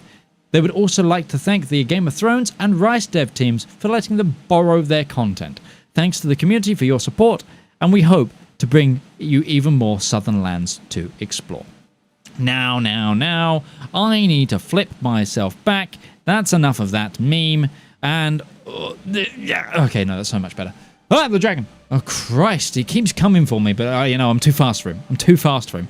But yes, After the End, Southern Lands is back with a new expansion. Now, oh no, the the ModCon organizers, they've dropped the massive Tumatawaka Atanagi Hangagawa Awa Tama Tea Turi Puka Puka Mangonuko Horonukopuke Weneka Ititanatu. Who? That was nothing of the sort. I'm sorry. If anyone else, no. That is one hell of a holding name. That's a hell of a holding name. And, okay. I have just been given the names. It is time. Ladies and gentlemen, I need to see your wheel emotes. Otherwise, we're not going to bring back the wheel to give away the very last key of ModCon. Yes, I need those wheels in chat. Send me the wheels. Big wheels need to keep on turning. So Proud Mary, it's the name of the bloody dragon's back again. We'll keep on burning. And we're rolling. And after the end, we'll show... He's saying it. I'm not saying it. I'm deeply offended now. Come on, bring me those wheels. Bring me those wheels. Bring on the wheel. Bring on the wheel. Bring on the wheel. Come on. There we go. Okay, the dragon's back. He's bringing the wheel. And it is time to do the final draw of ModCon key. This is the very, very last name. And let's go with... Who is it gonna be? It's gonna be... AGN3S4270. You have now won the final key, but we are not done yet. No, ladies and gentlemen, it is one of the moments you've probably all been waiting for as we bring in a fantastically well-known mod. It is none other than After the End itself. And after that, we'll be joined by the After the End dev team for a fantastic interview. So, without further ado, let's take away the final mod of ModCon 2026.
So, ladies and gentlemen, I am joined by...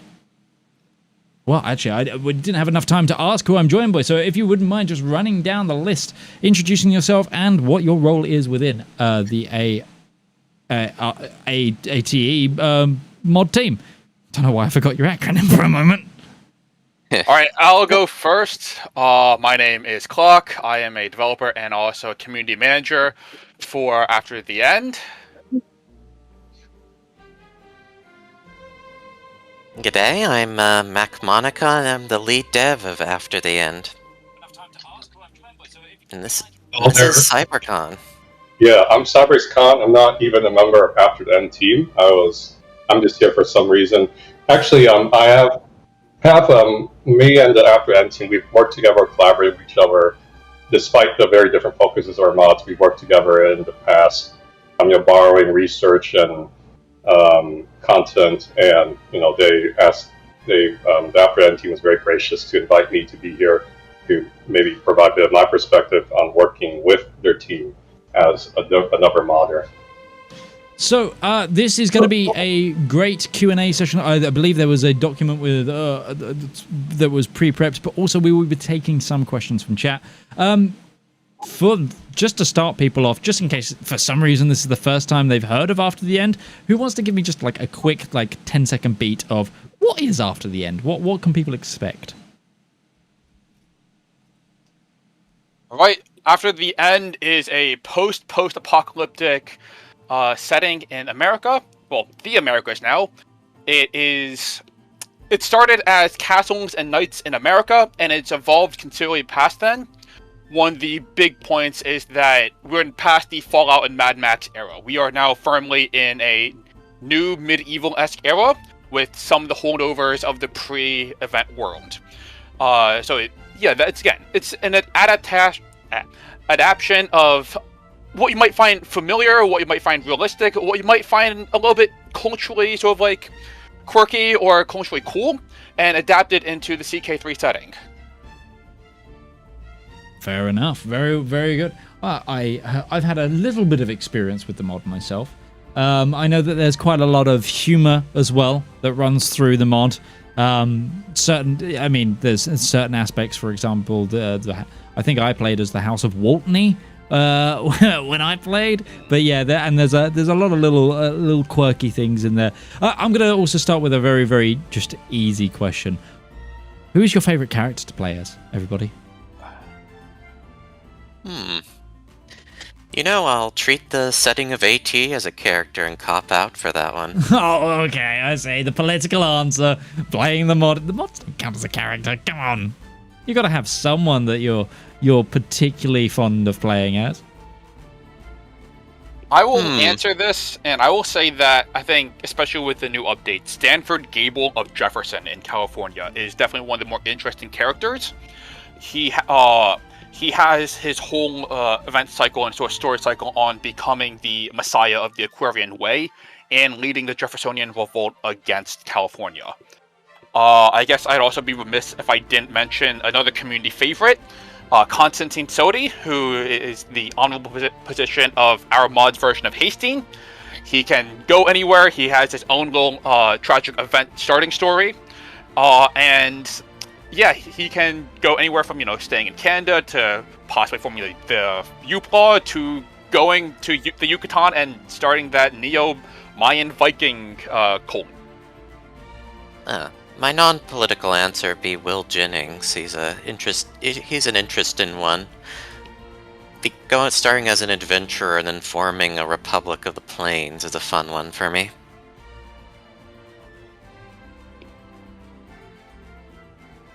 I guess I have to answer too. Yeah, go for it. Well, yeah, modders like me, we usually don't play games, so because we're too busy modding. But I don't really, I haven't had a lot of time to explore After the End setting. But one of the things I've always kind of enjoyed seeing After End team do is insert real life religious beliefs or faiths, but in the post-apocalyptic setting.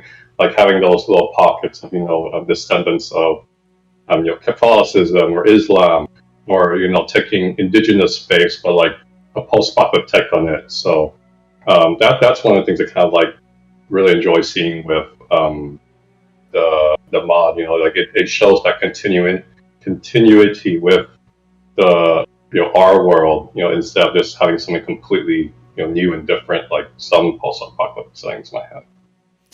So, okay, I'm going to take our first question from the ModCon Q&A response form. This one's from AC Extravaganza. How do you plan incorporate the upcoming Faith revisions into After the End? So, we know that By God Alone is going to be huge for us because all the faiths and religions are one of the key points of ATE. Right now, we're going to give the very unsatisfying answer of we are going to wait and see how BGA looks and what it looks like after it drops. Once we can get our teeth into the actual content, we'll be able to give more details on what we want to do with it. But needless to say, it is going to be a very big update for us. Fair enough. We have D&D was a setup asking, when creating new content for After the End, what inspirations do you often draw from? Well, one of the important parts of AT as a setting is local representation. You can often find interesting little details or aspects of Americana across the great two continents. And also, I personally stick to the one of the big inspirations is stuff like A Canticle for Leibowitz and a number of other post-apocalyptic fiction. And as you said, there's a sense of humor in the setting. One of my personal inspirations has always been Discworld to a degree. Fair enough. Yeah, no, I remember my first experience in the mod. I couldn't help but chuckle at the list of previous presidents. That really got me when I first went down. Yeah, like I'm a huge musical theatre fan, so to see that Alexander Hamilton was a president and it had the musicals logo as his dynasty flag, like that like really like got me. So it's nice to see that not only that you draw, local histories and representing that, but also draw on sense of humor and other works of fiction, etc. to create that. Then Mr. Ream has asked, mechanical restrictions aside, what government would you like to put into After the End? What government form, I'm guessing? CT, you go first. All right. So, as you might have seen from the from our low trailer, Range is making a comeback. This was a beloved government type that we unfortunately had to remove due to it kind of being jank. However, I am also pleased to announce that it will be coming back in its full glory with the 0.22 update. So that is something to look forward to. I know something else that we are looking forward to is, especially with Silk and Silver, is the new Republics, as Republics play a much bigger role in our mod than it does in base game.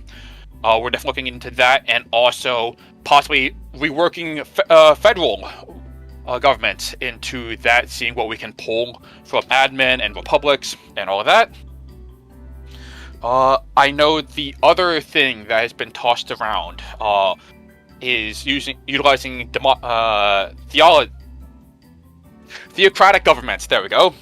And specifically in places such as Utah, where in CK2 we had the theodemocracy government type unique to them.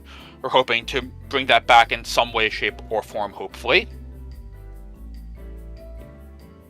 Fair enough. I feel like the next question, which was by Yes Man, was kind of answered. Sorry, was someone about to speak then? Did I start speaking at the same time as someone else? I was gonna say, I'd, as a part of restoring the United States, I'd like to see once we get the hands on, the new Republic governments in the upcoming, DLC, to see if we can make something that's a bit bigger than one city. But we'll have to, see what the mechanics are like from that. So the next question comes from Lego Django Fett. Do you plan on doing any other overhauls in the next coming years as CK3 continues to get updated? And if so, what's in store for us down the line? P.S. Love the mod. Missouri is the best nation, no cap, for real, for real. Monica, do you want to take this one? Well, I do have another mod on the back burner till we get some of the more features in, but Crisis of the Confederation 2, which which has the original creator on it as well, Gale. So expect to see some exciting things upcoming from that. We had a trailer in ModCon last year, actually. I vaguely remember that, I think. I think I remember that. Anyway, next question. This one comes from Hatsune Miku. Not sure if it's the real one, but anyway, what invasions will be added, if any? So, right now we have the British off-map invasion coming back from the CK2 days. Good old Redcoats coming over. Right now we're kind of using them as sort of a test bed and see how we can code this in. We're going to be using their code as the basis for other off-map invasions. The current plan is that every coast will have one, and the other idea is that we're going to have, I guess, 4 main off-map main character invaders, as you could say, for roughly each direction. What exactly that'll look like beyond the British, it's still up for debate, but there are also other ideas kicking around as well.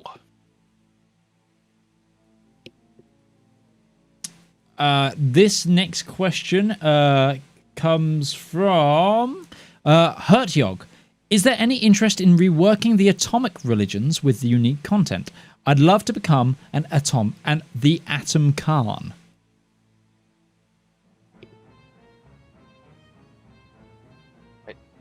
Monica, do you want to give this one a shot? We might have some things in mind. Winky face. Okay, solid answer, honestly. Golden Cat asks, do you on doing more courtrooms? I think they're asking, do you think you will be doing more courtrooms? You already did the Oval Office. Do you have plans for the Mexico, Brazil, or California to have their own unique courts? So, right now, we do actually have something in the works. We, again, the great limitation on CK3 mods is the availability of 3D modelers. However, we do have this absolutely beautiful Mexican courtroom in the works. I cannot wait to show it. Still doing some polishing. The modeler is doing some incredible work, but I honestly think it will look like the best, It's going to look like the best courtroom in the entire mod. I straight up told the modeler that if it wasn't for the fact I know this is not how base game CK3 does its this architectural style, I would have thought this came out of Paradox. Wow, I look forward to seeing that. The next question. This is a bit more of a nice poetic question, and more philosophical. Lynn asks, how does it feel seeing after the end having expanded from where it became, for where it began? Sorry, not where it became. It's been quite the journey. I first started playing the mod over 10 years ago when they first added around Nova Scotia. Like, a lot of the map hadn't even been filled in, so it's been really something seeing it grow and expand. And never thought I'd actually, work on the mod even from the start. I was just, a casual fan. So, all of you out there, maybe someday you can take part in your favorite settings or make your own content in them. Mingo Slickgrin asks, is there any plans for Hawaiian content? I can maybe talk a little bit on that, since that's partly why I'm here. Recently, for my Rice mod, I added in some new content for Oceania, which was a little bit of Polynesian stuff. So as part of my collaboration of After the End, we been borrowing cultures and faiths from each other and a bit of the content associated with them. So my offer to the After the End team was, hey, if you guys want to borrow some like my new Polynesian cultures or faiths or whatever, you guys are more than happy. You guys are more than free to do that.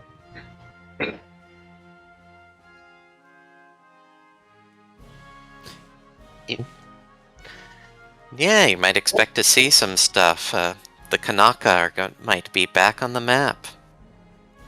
Awesome. Chance asks, are there any plans to make the Imaginarian faith more friendly to the astronomer faiths, considering the focus on space in both of them? Honestly, that's not something we've considered, although it's definitely something we can look into. That's all I can say for right now on that. Hear me out. Do the total opposite. Don't make them friends. Make them have a space race. I was just thinking of that, actually. You bring back the space race. Do it. Okay, next question. Ulu asks why. I think this is just one of those questions where we're going to pass over. Yeah, okay, fair enough. Why not? Perfect response. There you go.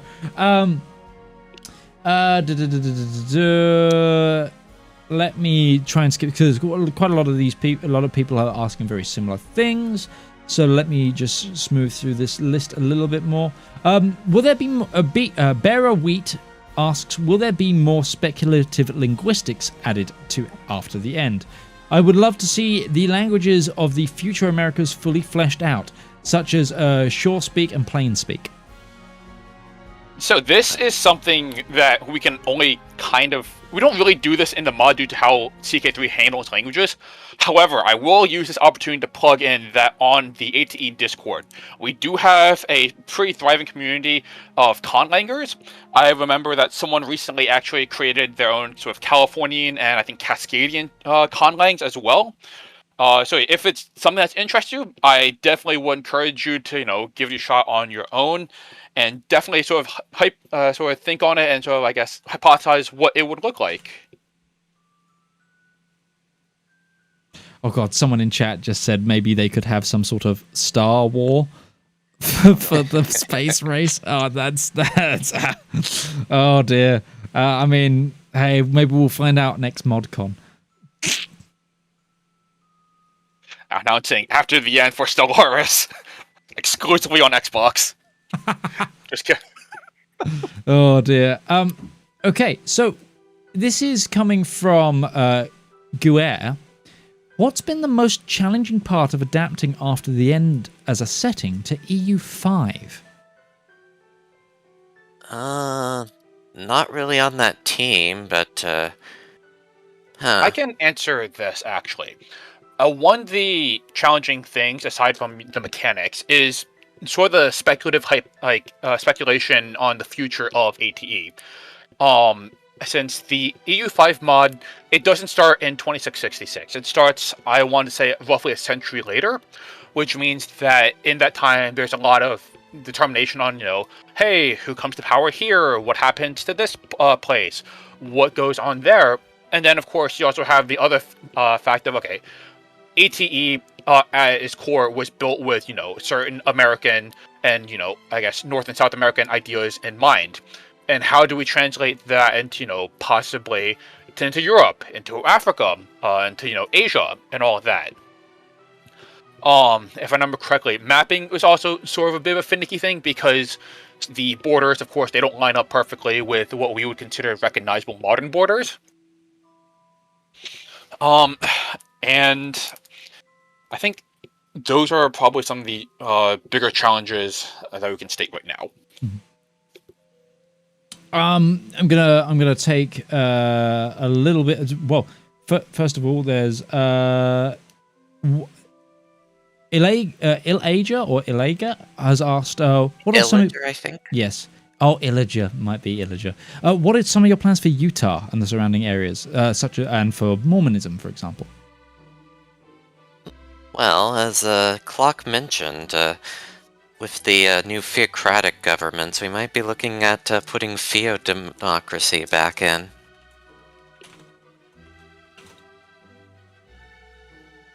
Okay, and let me keep going down. Okay. What DCPS has asked, what are some faiths that you, the devs, are think of implementing with the BGA systems that will be introduced? Are there any faiths that you've been holding back on that might make a comeback because of that? And also, thank you for all of your hard work, they say. Aw, thanks. Thank you. I think, again, this is something that we are waiting on seeing BGA systems and some of the new tenants that got teased on what they look like. So that's, again, we're kind of in limbo on that front. Something that we do definitely want to take another look at, though, eventually, is the HCC, the Holy Colombian Commonwealth, and specifically the Calvert Appeal. We're looking at the possibility of redoing the Calvert Appeal, especially with the success we found with our California Guru Explosion, which is a much more controlled but also a much better implemented sort of fracturing of an otherwise monolithic religion. And of course, we're going to be looking at a lot of the news of tenets to add for Christianity, seeing where we can stick those into the various Catholic, Protestant, and even reawakened faiths. I think that's all we can say right now until we see it for ourselves. Fair enough. This is a question that gets asked by Kaiser Harm to all of the mods that we interview here at ModCon, which is, where is the best place a peasant could live in the After the End world? I'll answer, and then I'll answer first, and then yeah, everyone can answer this one, I think. Clock and sure. I would say I'd say California or some of the more core provinces of Brazil under civilian rule. They're bureaucratic states where their basic concept people are citizens rather than, just chattel, serfs. Yes, I will mirror that in saying that urban Brazil and California definitely are the better places to live. I know California tends to get a lot of flack because of how harmonious way is portrayed. Although the flip side to that is that California and Brazil are also the only places where you could feasibly be a minority religion and not immediately get your shit rocked. Since they are the closest thing to modern nation states that we would know them as as of 2666. Oh, Plus, whenever. Sorry. Plus, I think California canonically has like dumplings, which is and street fairs, which always makes it better. The city-states on the East Coast are probably some of the better places as well, though they have the issues of raiders and intermittent war more so. The HCC would be surprisingly pleasant too, though. Maybe not on the weather front, unless they're used to it. My answer is that there's the Waltney Castle because it's the happiest place on earth. That's legally distinct mouse company. Legally distinct. Legally distinct mouse company, exactly. Who have somehow now acquired the rights to just Steamboat Willie. Cybercon, do you have a favorite? Do you have a place where you think peasants would be happiest? I think you already said it. It was the Waltney Castle, since it's the happiest place on Earth. Oh, yeah, no, yeah, he can take my answer as well. Yeah, absolutely. So, Oliver the Fella 123 asks, what does the future of After the End CK3 look like? I think we've touched on this similarly, but is there like something that you... is there something more you could say on that? Monica? I think the future looks so bright you should wear shades, but I'm excited for all the new features upcoming, the new government types, we can refine religions more. There's a lot of tools I wish we'd had earlier coming up. Yep, I think I'm definitely looking forward to BGA and also Silk and Silver, because I guess one of my interests is definitely the economic sides of things. So it's definitely going to be interesting seeing all of how these merchant families and these trade republics, how they would interact on sort of like the ATE map. Since I know sort of cross-country traveling and what I call the sort of the isekai playthroughs are pretty popular in ATE. So it's definitely going to be interesting watching people, going around essentially the old interstates and highways and making their money off that way. Azure, as you know, asks, will the Calvert appeal be more fleshed out? Yes. Cool. Straight answer. Brilliant. Yeah, I think we touched on it a little bit before. Maylene asks, are there any plans for overhauling the terrain and holding placements, such as more or less impassable terrain, more strategic castle placements, such as Nevada or around the Amazons? So this is something that we are definitely looking into. However, it also relies heavily on, I guess, user feedback and player suggestions, especially to people who may know more about the local areas. To give a little bit of background, the way that the ATE map was made is that it was originally made, I think, with an algorithm a few years back. And that took sort of, Google Earth data mostly, and then transposed that. So there are some weirdness. For example, I know in some places there are, tiny cities have become capital counties, and capital counties have become, minor empty baronies. In some places, the terrain gets kind of screwed up. It should be like plains here, but it's marked as desert or something like that. So this is something that we do go back and check. This is something that we do update, change with every update, or as much as we can. But it's also a case of we don't know these local terrains as well as someone, from the area or someone who is, more focused on the real life terrains of these places. Fair enough. Okay, ladies and gentlemen, we are getting very close to the end here, so we'll be taking some final questions. So if you have some more questions, please let me know, either by shouting them out in chat or by filling in the form responses. But we've got, let's go down the list here. So, Azul No also asks, will the Eastern American estates get more content? They're their favorites. I think we do have some vague plans around the presidency and what their interactions with the wider Americanist free world would look like. Again, this is going to hinge on By God Alone and how those mechanics will interact and how they will play out. And DC Pierce again asks, are there any possible minority religions and cultures who do not have a presence in the current game that you, the devs, would like to think about including when Silk and Silver and By God Alone come out? Or is this, again, another thing where you kind of need to wait for the future?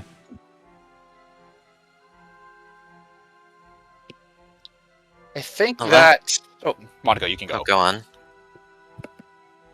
Go. Alright, so this is... We do think about this a lot, and we are adding landless adventurers. Landless adventurers, and also, whatchamacallit, the minor houses you find in republics and admin countries, these have been great for, showing off these minority faiths. Again, most of our land lists, they are minority faiths. I think, Swedenborgian, Heartful Covenant, I think Amadea as well.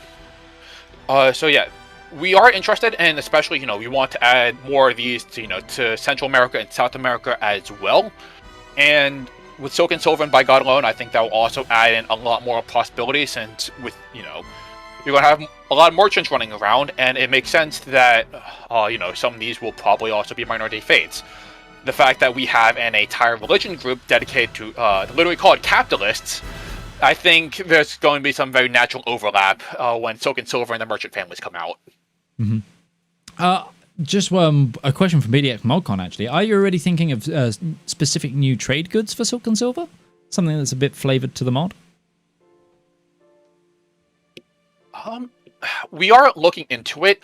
One of the things is that it does cover... what it's in base definitely covers a lot, but we are looking at specific certain things. I know, for example, one of the things that was brought up was ginseng in Appalachia, actually, as something that's a little bit more modern, but by 2666 definitely would be something that is grown, at least according to the devs from Appalachia. And I know that, again, we're taking a look at lists of, what makes sense, what doesn't, what can be naturally grown in the Americas, and what can't be, and what might be more unique. Again, like Brazil wood, for example, that might be something. But yeah, we're still waiting to see the full list, how they interact, and especially what comes of the economic rework that comes with that DLC. So no Daniel Jack's bourbon, no weird Americana faux goods that we can be expecting. I mean, Jack Daniels does make a strong argument, but again, I'm not sure if Jack Daniels can grow on trees, unfortunately. Fair enough. Well, certain parts of the country would beg to differ. And then finally, Luigi the Plumber asks, any chance of a return of the federal government? Maybe. A very strong maybe. Well, thank you so much, developers. I'm going to pretty much get to rounding out ModCon. It's been a pleasure talking to you. And do you have any final words for the convention and the stream? You go first. Since I promised you, there is a musician I like on YouTube called Liv. You should listen to her. It's not related to AT at all. I just was asked to do that. Okay, cool. I will say that it's been an incredible ModCon. There's so many cool things coming out. Some like really ambitious, some really sort of like really in depth, and some that are a little bit more whimsical. I was really enjoying the soccer presentation previously. And I think I would just want to shout out everyone who's played after the end and all of these sort of spin-offs and sub-mods and say thank you so much for enjoying our work and the work of the whole dev team. It's a great honor and great blessing. Well, thank you so much for giving me the time and talking to us and being a part in this year's ModCon. It's been a pleasure. Right, thank you. So, why did my stinger not work? There we go! Ladies and gentlemen, it's a sad, sad time because this is your last chance. This is your last chance to donate and become someone who is helping charity. That's right, because we are almost at the very end of ModCon. But before we go, we've got some things to cover. That is, of course, thank you to all of the modders who have taken part both in the various mod jams, but also presented their mods over this 3-day weekend convention. It's been a pleasure exploring the mods of Paradox Interactive Games, and the community is forever grateful for your hard work. Next, I would like to thank the ModCon organizers, particularly a huge shout out to Kaiser Harm, Lord R, and the entirety of the ModCon team. I'd also like to thank all of my fantastic co-hosts that we've had this year, including the, not limited to, the invisible Lord Lambert, but more importantly, Jillian, Tarkazar, and Generalist Gaming. And finally, I'd love to thank every one of you who has been watching, who has been taking part, who has been donating to a wonderful cause and supporting charity once again. We had some anonymous donations as well. Again, another 25 Swiss francs coming on in. And again, thank you all so much. It's been a wonderful, wonderful ModCon, and I look forward to seeing another year of it, hopefully next year. Hopefully everybody invites me back. Hopefully I don't get executed for being the least expansive, least bringing everything in, bringing in. But it's been a pleasure. I hope everybody has a wonderful week, and go play some mods, go play some games. And we will see you in the future. Bye-bye.